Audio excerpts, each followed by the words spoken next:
I just tried the sugar diet for 8 days, and in today's video, I'm going to share with you exactly what happened to my blood work and my glucose levels, along with my weight, measurements, and body composition using a DEXA scan. I'm Jenny. I've been on the carnivore diet for over 2.5 years, and in my latest video, I got over 100 comments on the sugar diet and how I should try it. I'd never heard of it, so I did a quick YouTube search and discovered that this diet was in fact real. It seems to have been popularized by Cole Robinson, comedian and originator of the snake diet. And one of the big names that's really been pushing the sugar diet recently is Mark Smelly Bell. I watched a few videos from both of these guys, and then I watched a bunch of other videos from just like regular people that were giving it a try. Most of the videos I watched contained anecdotal data, so just data about how these people felt while they were doing it and the weight that they were apparently losing. But there was no hard data to it. There was one creator that did wear a CGM, but other than that, the only data that was in there was just kind of qualitative. I dug a bit deeper and found a few videos on the science behind how the sugar diet works, along with an excellent Substack article from Nick Norwitz. He also has a video that, talks about the same information that was in the Substack article. I'll link the videos and the Nick Norwitz Substack article in the description below if you'd like to learn more. Since I'm the queen of testing and N-of-1 experiments, I knew I had to give the sugar diet a try so that I could give you some hard data on what this trendy diet is actually doing to your metabolic health. I've organized this video into chapters so that you can jump around to what you really want to see. But I do recommend sticking around until the end because I want you to get a really full picture of what this viral sugar diet is really about. In this video, we will discuss what the sugar diet is, the science behind how it works, how I set up my sugar diet experiment, what I ate over the 8-day period and how I felt. Then we will dive into the data, starting with weight, measurements, and the DEXA scan results, followed by before and after blood work, and then we'll go over my continuous glucose monitoring data for the 8-day period. Then we'll finish up with some important takeaways and lessons that I learned in this 8-day period. So let's dive right in. So what the heck is the sugar diet? The sugar diet is a way of eating where you only consume sugar from the moment you wake up until dinner time. No protein, no fat during the day. Then around dinner time, you eat some lean proteins and maybe some vegetables with very low fat. You want to keep your protein intake pretty low, typically 15% or less of your daily calorie consumption, and same thing with fat. You want to keep the fat as low as possible. I got these macros and the diet composition mostly from Mark Bell's videos, as he is one of the creators that's been pushing out a lot of content about the sugar diet lately, and he shares a lot about how he eats. What kind of foods are people eating during the day when they're on the sugar diet? Well, it's mostly simple sugars. So you're looking at fruit juices, plain old granulated sugar, honey, date syrup, any kind of simple sugars like that. You could do maple syrup, you could make fruit smoothies, and there are people that are doing this kind of the more, unhealthy route with like candy or regular soda. You're not going to be eating a lot of gluten or starchy sugars, things like that.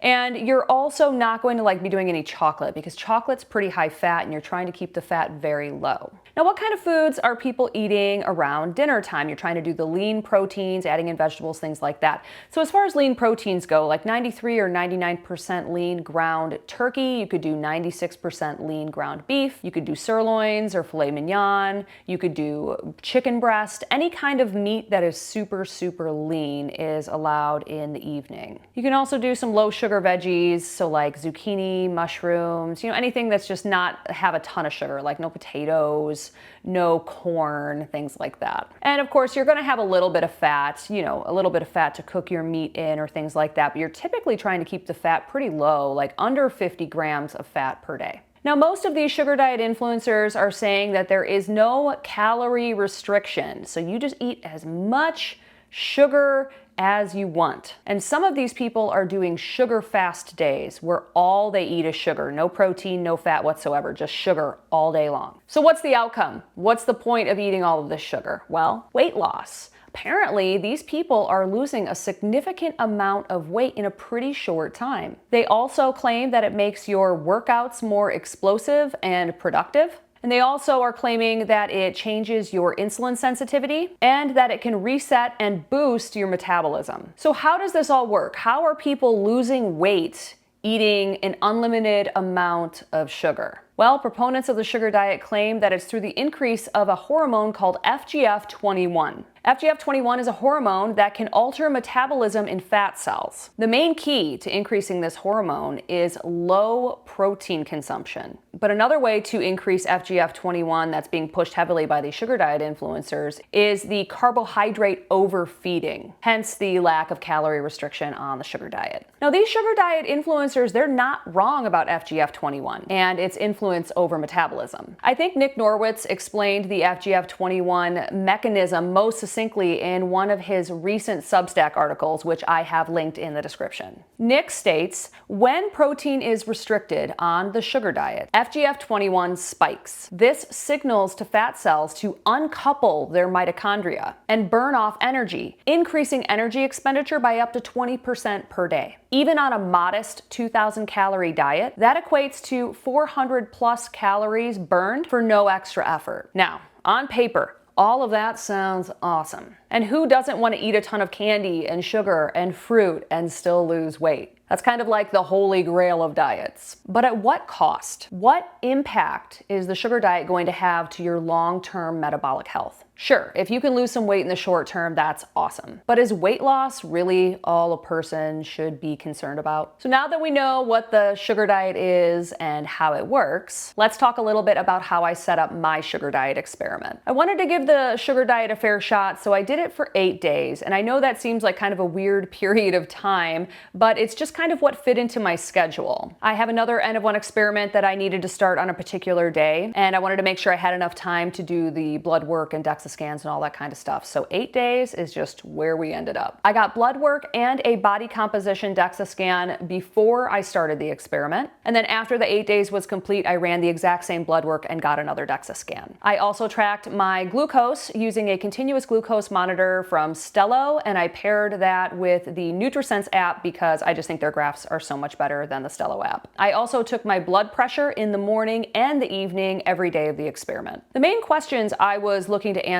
are as follows. First off, would I lose or gain weight? Next, what would the composition of that weight loss or gain be? Was the weight loss or gain going to be fat, or was it going to be lean mass? Would my visceral fat go up or down? What would happen to my fasting insulin, triglycerides, HDL, and other blood work markers? And finally, how would I feel on the sugar diet? So now that we've covered experimental design, let's go over what I ate during the 8-day experiment. I went grocery shopping the day before it started, and I have to say that it was kind of fun. I ended up going with lean turkey for the vast majority of my lean protein, and then I bought a ton of fruit to start with the first day, along with sugar, because I don't keep sugar in my house as I am a carnivore and I just don't have that stuff around. So let's break down what I ate on each day. We're going to talk about the macros, the amount of calories that I ate, and we'll talk a little bit about how I felt, because it was a wild ride eating this way. So day one, I started off the day with a bunch of berries and dried figs dipped in sugar, pure sugar. I also ate some pink pineapple. Now, about an hour after eating, I felt really gross. I started feeling better after about an hour, but just that initial glucose spike was intense. We're gonna talk about the continuous glucose monitor data later on in the video, but I do wanna mention that my blood sugar spiked to 271 after that breakfast of berries and sugar and pineapple and all that crap. I'm wearing the Stello continuous glucose monitor, so it only goes up to 250, so I had to do a manual blood stick with the Keto Mojo, and the highest I caught it was 271. So that's just kind of setting us up for what the glucose is gonna look like during this experiment. After that, I went to the gym, and I was so hot and sweaty, and then I started getting cramps in both my left hand and left leg. It was kind of scary. I've never had a muscle cramp like that in my hands. I ended up drinking some Element electrolytes, and it went away after about an hour, but that was crazy. I've never had that kind of reaction to an extreme blood sugar spike, having the cramping start that quickly. I ended up working out, did like 36 minutes on the Stairmaster. I did a strength training workout. I got really, really sweating a lot more than I normally do. And then I ended up doing, I think it was 20 minutes in the sauna, and then I went over to do some strength training. Now, I do feel like I was able to go longer in the gym, but I won't say say that like I was able to lift heavier. I did try, but I ended up having to lift a little lighter. So I don't know what that was all about. You know, I ate sugar throughout the day. I ended up eating some cherries and some grapes and some things like that, taking me over to dinner time. And by the time dinner time hit, I was starving. Like I wanted some meat.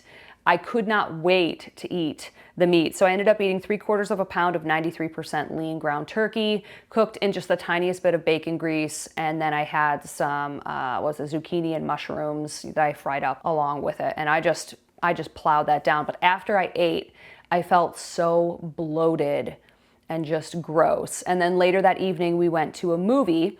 So I ended up doing 2 24-ounce ices along with 2 bags of candy. So some Nerd gummies and this other bag of candy. I think it was Starburst, mini Starbursts. But yeah, it was an insane day. Day one, I just wanted to go right into it, balls to the wall, you know, no calorie restriction, no nothing like that. As far as my macros, I ended up eating 3,715 calories on day one with 82% carbs at 762 grams of carbs. I did 9% protein, 82 grams, and 9% fat, 38 grams. The first day, I wasn't really super concerned about macros and just anything. I just wanted to eat and just kind of let my body like, okay, this is what we're doing for the next 8 days. It was a lot. I didn't feel great. I ended up making it through though. You know, obviously I'm here recording this video, I didn't die. The cramping was a bit concerning though. It really did freak me out. I thought I was having a heart attack for a minute, but obviously I wasn't. But you know, I'm just thankful that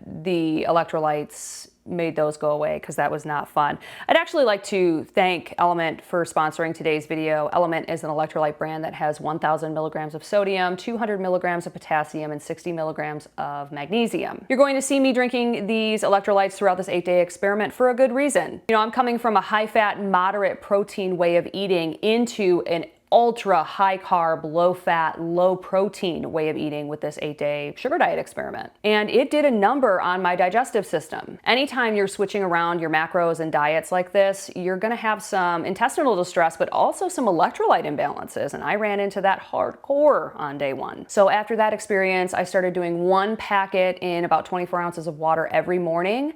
And I did not have cramps again throughout the experiment. Right now, Element is offering my viewers a free sample pack with any order. So you can head to the link in the description. It's drinkelement.com/Jenny Mitich. That's DRINKLMNT.com/Jenny Mitich and get your free sample pack with any order today. I've been loving their lemonade salt. I typically use the raw unflavored, but the lemonade salt has just been perfect for summertime. It tastes exactly like an ice cold glass of fresh lemonade. So I'm loving that. And you can order a box of that and try out some of their other flavors with this free sample pack. Thanks again to Element for sponsoring today's video and for saving my life during the sugar diet experiment. So going into days 2 through 8, I kept it pretty similar. The first few days, I just ate a lot of fruit juice, and simple sugars. And then I started throwing in candy around day 4. I ended up doing a sugar fasting day on day 6. Apparently that's a thing that some of these sugar diet influencers are doing. Apparently it makes the weight loss go faster. So on that day, I just ate sugar, candy, juice. I did end up having a few spoonfuls of some ground turkey that I had already cooked because I was just starving for protein. I was like, ugh, I can't eat any more sugar. And yeah, that only lasted 1 day. I will say I kept my macros, you know, I played around with the calories a bit. Day 1, I had the highest calorie intake with 3,700 and whatever. By the last day, I had gotten down to 1,990, and I was really playing around with the macro splits because in order for this FGF21 activation to happen, you need to have pretty low protein. So there were some days that I had, you know, slightly higher, but then towards the last few days, I was really trying to get it below 12%, and I was successful. I wanted to play around with the calorie amounts as well because these sugar diet influencers are saying that there's no calorie restriction, but is that really true? So I did very high, I did, you know, normal levels, you know, 2,500, and then I went down to under 2,000 on the last day. So before we dive into the hard data, I want to talk a little bit about just how I felt during this experiment. Overall, I did not feel good at all. I had headaches, I had heartburn probably half of the days that I did this experiment and had to take some Pepto-Bismol. My temperature regulation was all over the place. I was so hot. I was sweaty. it was not great. My heart rate was definitely higher. I had that muscle cramping on day 1, and then I did the element electrolytes, so that didn't happen again, but that was concerning. I had a lot of brain fog. On like the second day, I was trying to remember something and it was just gone out of my mind. I also felt a bit loopy, and I did feel like constant hunger. Sugar has like nothing in it, no nutrients. Sure, if you're eating fruit, you're getting a little bit of vitamins and minerals, but simple sugars just don't have much to it. You're getting most of your vitamins and minerals from fat and protein. So it was just kind of like, I was so hungry all the time. Very interesting. On day 7, I had some anxiety return. I used to suffer from depression and anxiety very badly in my teens and 20s, and since being on Carnivore, I'm not on any medication anymore. I don't have anxiety attacks anymore, and on day 7 of the sugar diet, I had anxiety again. It was very light, but I noticed it because I do not get that anymore. So that was expected, I guess, but just seeing it and feeling it was a lot. I also had my gums started to bleed again. I was flossing my teeth on day 8, and every single one of my gums was bleeding. That does not happen on Carnivore. My oral health has improved drastically on Carnivore. I don't get any bleeding gums anymore, but just 8 days on the sugar diet, and that was happening. Breakouts. So I don't ever get pimples. Ever. I did when I was a kid. I had terrible acne, but I never get them anymore. And I got breakouts. I had some pimples. I still do have them. This is 2 weeks after sugar diet. I had some over here on my neck. It was like a lot right around here. Very strange. Very, very strange. Expected. You know, that happens when you're eating a ton of sugar, but it was just crazy to kind of see it in real time. I will say that I did have more energy for workouts. I was able to go longer, and I feel like I had a bit more explosive movement, but that was pretty much the only positive thing that I experienced during this 8-day period. Overall, the sugar diet is not how I would want to be eating long term. I just feel so much better physically and mentally eating an animal-based diet. All right, that's enough of the qualitative stuff, enough about how I felt. Let's get into the hard numbers. We're going to go through all of the data, starting with weight, measurements, and then the DEXA scan. Then we're gonna do blood work before and after and my continuous glucose monitor data. What I wanna do is just go through all the data first, and then we'll discuss what I think was going on with the sugar diet and how it affected my metabolic health. So let's start with weight. My baseline weight, I weighed in at 160.2 on day 1 of the sugar diet. And after 8 days, I weighed 164.4 for a 4.2 weight gain over the 8-day period. I want to talk a little bit about the weight gain day by day because I didn't see any kind of weight loss. Obviously, I gained almost 5 pounds. After that first day, I weighed in at 162 pounds. So I gained 1.8 pounds in 1 day.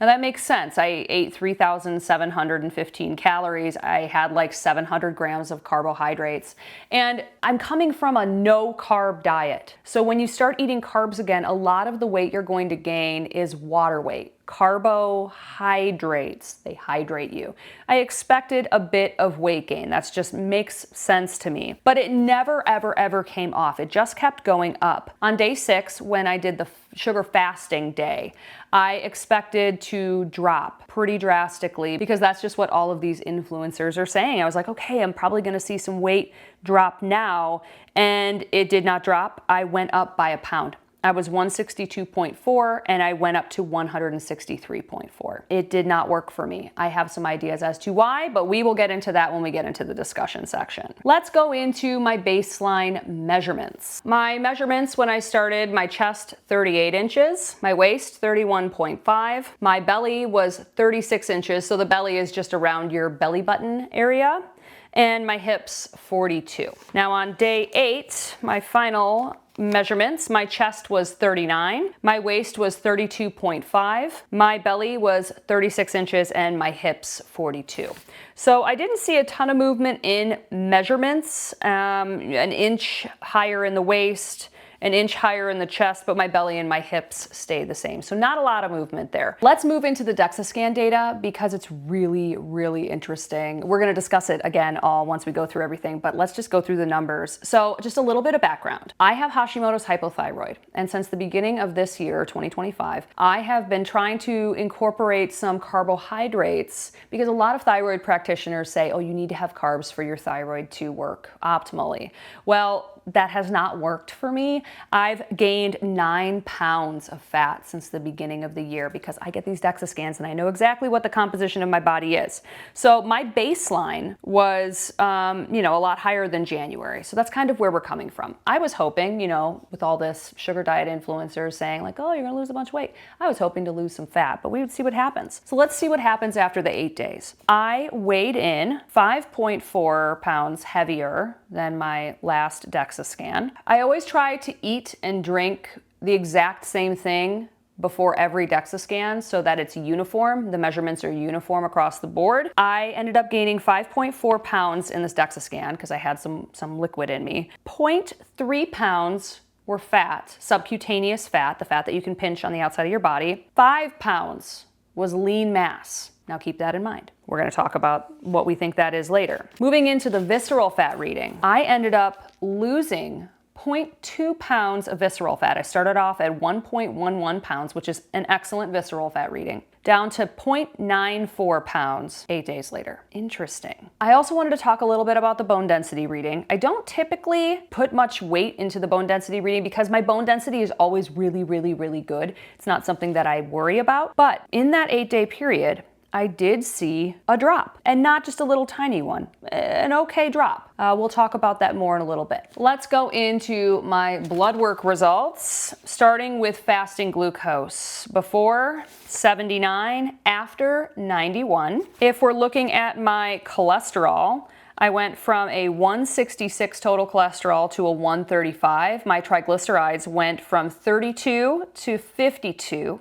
My HDL cholesterol went from an 83 to a 54, and my LDL cholesterol went from a 75 to a 69. My A1C stayed exactly the same at 5.3. My C-reactive protein, HSCRP, basically stayed the same as well. I was at a 0.38. I went to a 0.32. My GGT basically stayed the same. It was a 7.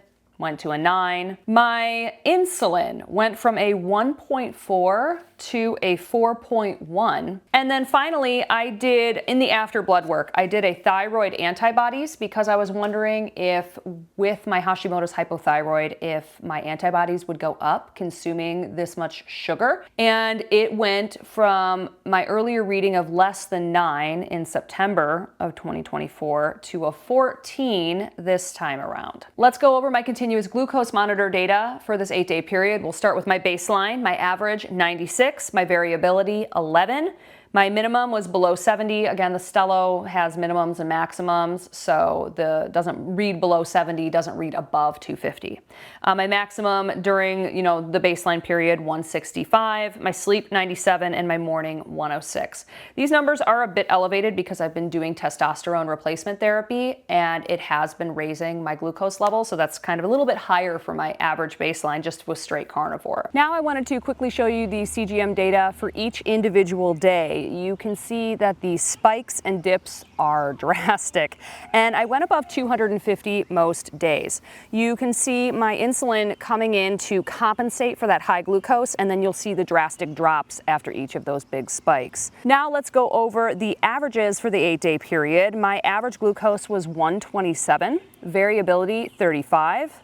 My minimum was under 70. Again, this is the Stello, so it only goes to between 70 and 250. My maximum was 271 as measured by the Keto Mojo. My sleep average was 120, and my morning average was 147. And then finally, before we get into the discussion, my blood pressure. So my blood pressure is always pretty low. Usually like 90 over 50 up to like 120 over 80. And I did not see any difference in my blood pressure throughout this 8-day period. It was all within my normal ranges. 113 over 74 and 101 over 55 on day 1. Day 4, 117 over 65 in the morning. Day 5, 100 over 62, day 8, 104 over 63, 102 over 65. I didn't see any difference in my blood pressure throughout this 8-day period. So let's talk about what the heck happened to my numbers during this experiment. Had some pretty profound changes, and then we had some things that didn't change really at all. Let's just answer the main questions first that I was trying to answer in this experiment. The first is, would I lose or gain weight? I gained weight. I gained 4.2 pounds.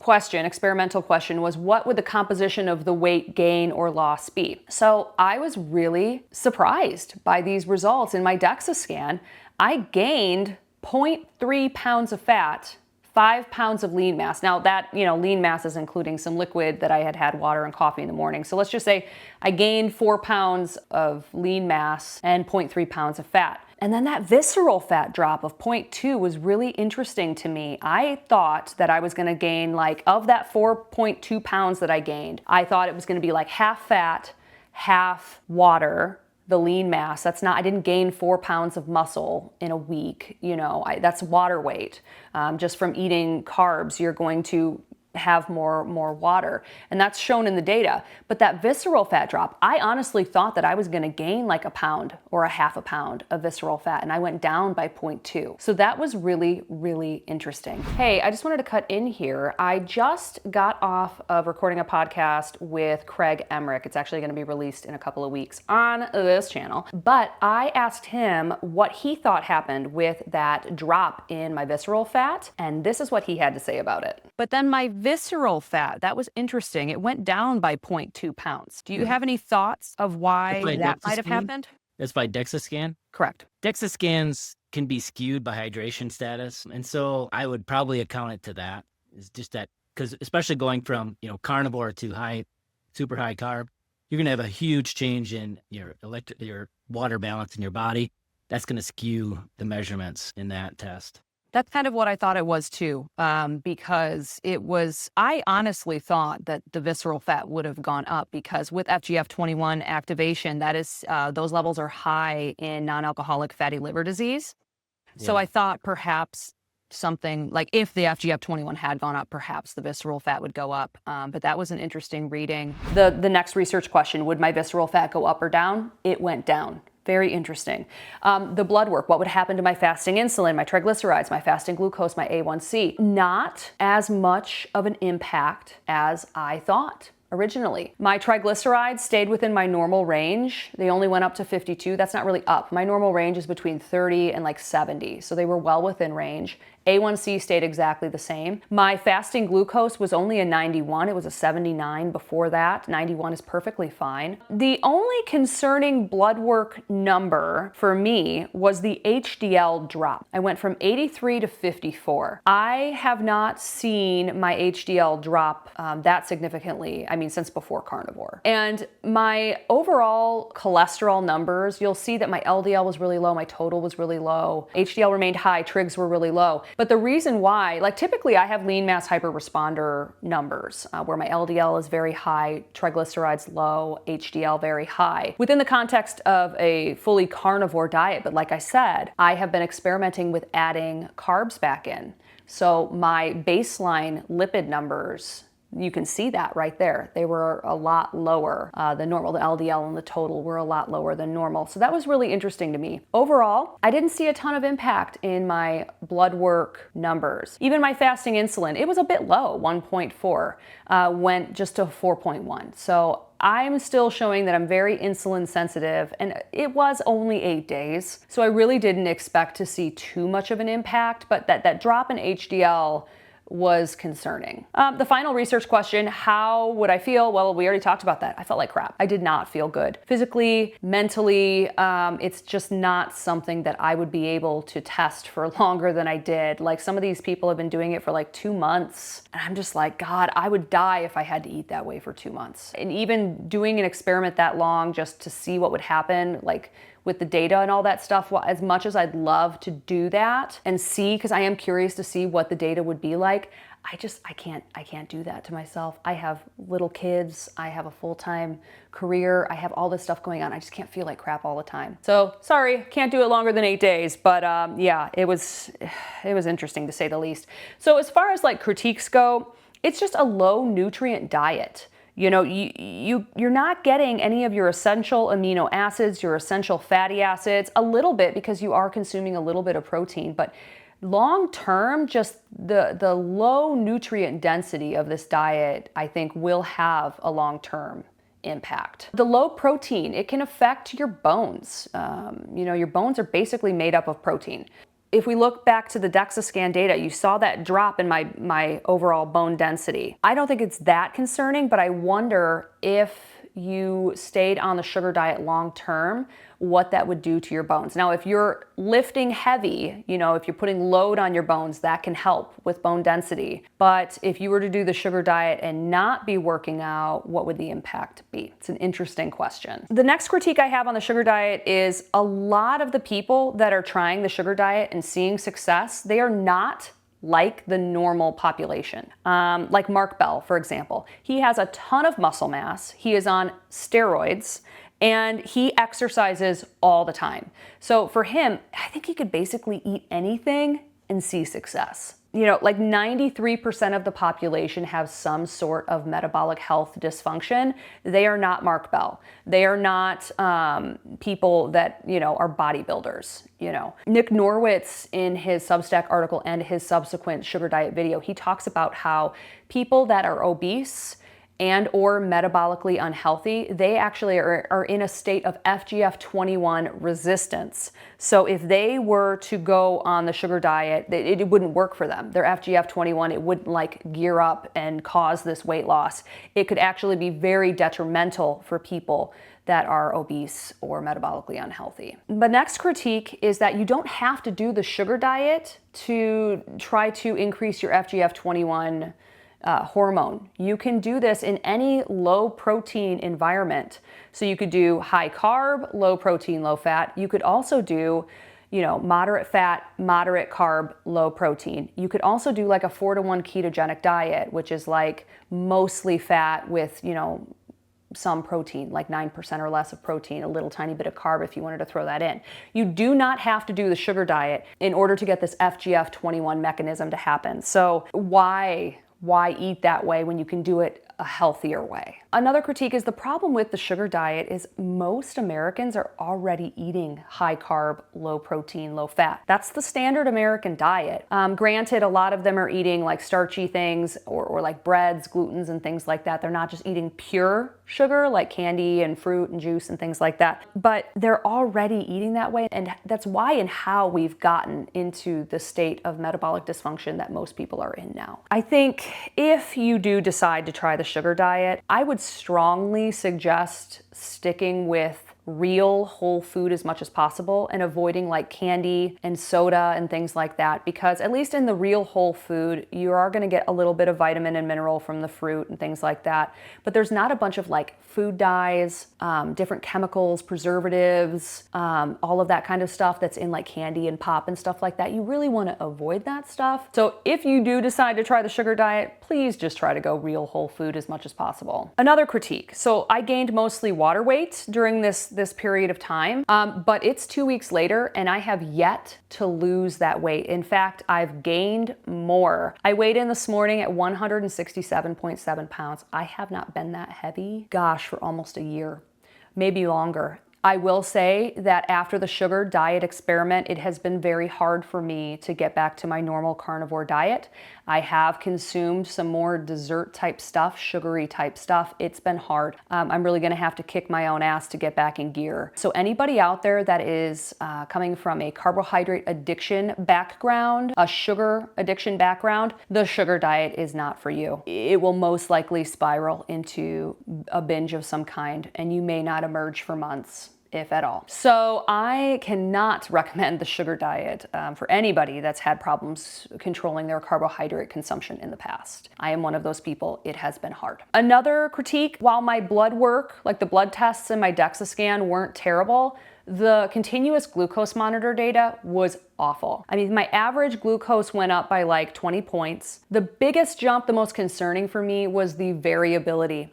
So my variability went from 11 to 36. Variability, when you're looking at a continuous glucose monitor, is just your spikes and valleys.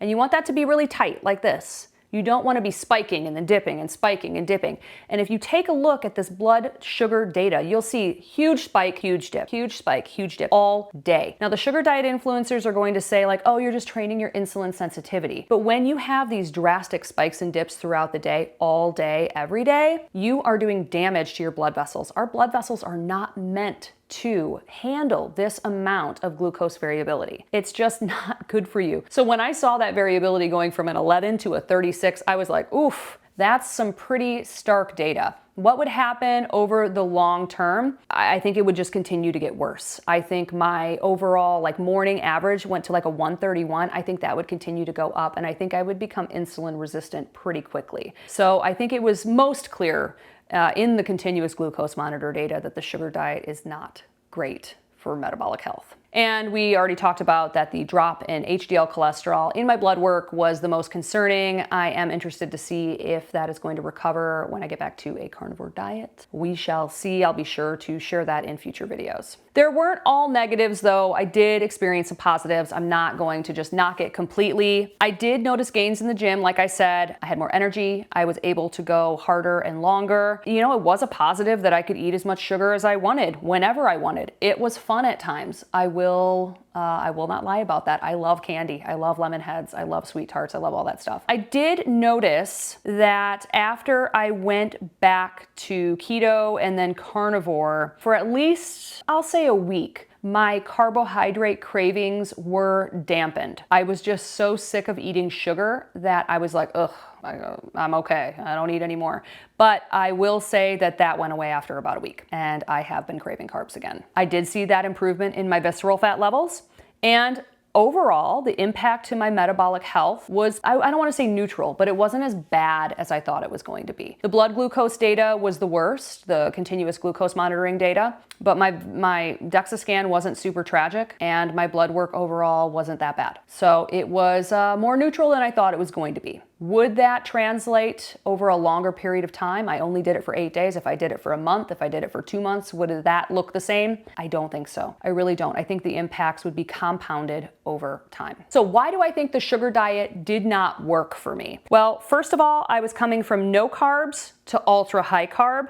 So I think that was what caused most of that gastrointestinal distress that I experienced. I think perhaps if I'd eased into the sugar diet by just starting to eat a little bit more carb every day and a little bit more fruit, I think that would have been minimized. I also think that my Hashimoto's hypothyroid, my autoimmune issue, was one of the main reasons why the sugar diet didn't work for me. Sugar is highly inflammatory for anybody with an autoimmune issue. So I think that's why I saw so much water weight gain and no fat loss. There's also a critique that I was thinking of, you know, that perhaps my calories were too high and my protein wasn't low enough. You know, I did play around with caloric intake. It was pretty high the first day, but by the end I was down to under 2,000 calories. I was down to like 9% of my calories coming from protein. I really tried to play around with that a bit, but a lot of the most of the sugar diet influencers are saying there's no calorie restriction. So I was just following what they're saying to do, and that didn't work for me. Perhaps if I did this experiment in the future, I would play around with like just a 2,000 calorie diet and keep that calorie restriction in with the really low protein. Maybe that's why. Another thing about why I think maybe the sugar diet didn't work for me is because all of the science on this, these FGF21 studies, these are studies done on young men, so in their early to mid 20s, that are athletic, physically fit. And I am not a young man. I am not a bodybuilder. I'm physically fit, but you know, I've got a ways to go. I'm a 41-year-old woman with Hashimoto's hypothyroid. So yeah, just because we have some science doesn't mean that that's going to translate to the general population. And overall, I'm pretty metabolically healthy. I'm a little bit overweight now. My numbers are pretty good. Typically, my visceral fat's very low. So I'm not like the normal population. So I thought maybe I would have more success. No. Nope, I did not. There's also maybe some difference between like female and males. So maybe that came into play as well. Overall, lessons learned, I think for a metabolically healthy person, the sugar diet is doable. It may work for you. It may not. There's just so many potential variables that can come into play. And I really don't think it would work for anyone that is obese, metabolically unhealthy, diabetic, anything like that. I just don't think it's advisable for people that are not healthy. I think you can get a similar result, the weight loss, with just plain old ketogenic diet. And then you don't have the glucose impact. I think if you're really aiming to try this FGF21 activation, you can do high fat, low carb, low protein, instead of doing high carb, low fat, low protein. It's so much healthier for you. I think the impact to your overall metabolic health, if you do the sugar diet for the long term, that's still unknown. All of the people that I've watched on YouTube that are doing this diet, they are not tracking markers like this. They're not doing DEXAs, they're not doing blood work, they're not doing continuous glucose monitoring. They're just going off of how they feel. Oh, I'm so vascular, I'm looking more ripped at the gym kind of stuff, and I'm losing weight. They're not giving us hard data. So the overall impact is not known, but I think the trends in my data would show that if I continued it in the long term, it wouldn't be good. Lack of nutrients and the impact to your glucose levels, I think over time could be devastating. I think if you do decide to do the sugar diet, I think you need to do a DEXA scan beforehand so you can see the composition of the weight you lose or gain. I also think you should be tracking blood work and doing continuous glucose monitor data. I think there's no other way to know how it's impacting your metabolic health without having some numbers. I'm gonna put a link in the description to where you can find a DEXA scan in your area. You just put your zip code in and it'll show you what's around. I'll also put a link to the continuous glucose monitor app that I use and to the website where I get my blood work. I use Own Your Labs. I have a 10% off coupon code that you can use if you'd like to run some tests for yourself. In most states in the United States, you can run your own blood work and do whatever experiments you would like. I'm really glad I tried the sugar diet. It was an interesting experiment for sure. I wish I had seen fat losses and more positive effects, of course. I wish I had seen that, but it went the opposite direction for me. So the sugar diet is not something that I probably will ever try again. If you enjoyed this video, be sure to hit that subscribe button and be sure to give it a like. It's just a free and easy way you can support this channel. And if you like N of 1 experiments, I explain exactly how to set one up for yourself in my new book, Complete Carnivore. I have a chapter called Monitoring Your Progress. We go into a bunch of blood work, data-related things that you can use to track your own N of 1 experiments. This book, it's a complete in-depth guide to the carnivore diet plus 80 carnivore recipes. So if you'd like to take your support a bit further, pre-ordering this book is the best way you can do it. I'll put those links in the description as well. Thank you so much for watching this video, and I'll see you in the next one.